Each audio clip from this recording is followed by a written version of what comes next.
If you or someone you know has tried to sell a house here in 2025, which I hope you wouldn't have done without connecting with me first, and you thought it was gonna be like last year, you're in for a rude surprise. The market has definitely changed. What worked in 2022, 2023, and even last spring, it doesn't work anymore. It could cost you time, money, emotional currency, and momentum. So in the last several weeks, I've worked with a couple seller clients that kind of outline how this market has shifted. So one, the sellers priced accordingly with recent comparable sales in their community over the last 2 to 3 months, which is very reasonable. It's a popular area, but crickets. Very little activity.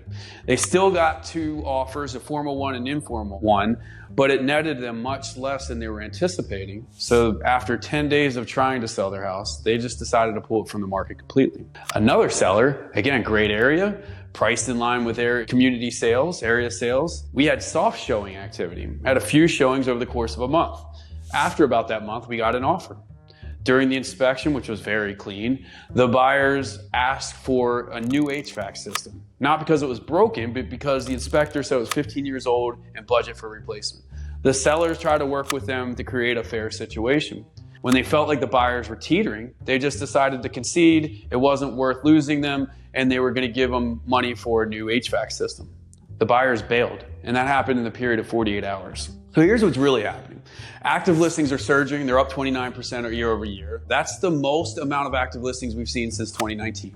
Pending contracts are down 1.6% year over year. That's softened buyer activity. And by the way, rates are at a 10-month low, and that doesn't exactly push people off the sidelines. Cancellations are up. 1 in 7, 15% of contracts are canceled. That's the highest rate since 2017. So here's what I'm advising seller clients right now, knowing the market's shifting. First, know the market you're in, not the one you wish it to be.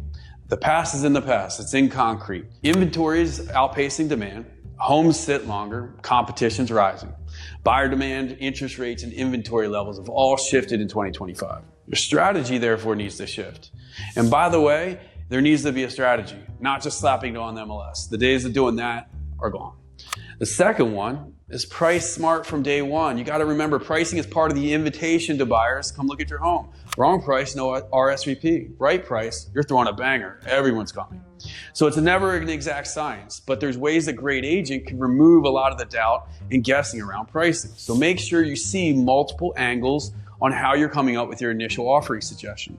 The price determines market success or failure. Correct positioning can save you weeks or months of frustration. Third one, be alert and pliable. With cancellations up, be more vigilant of the condition of your home and price accordingly, and stay solution-based.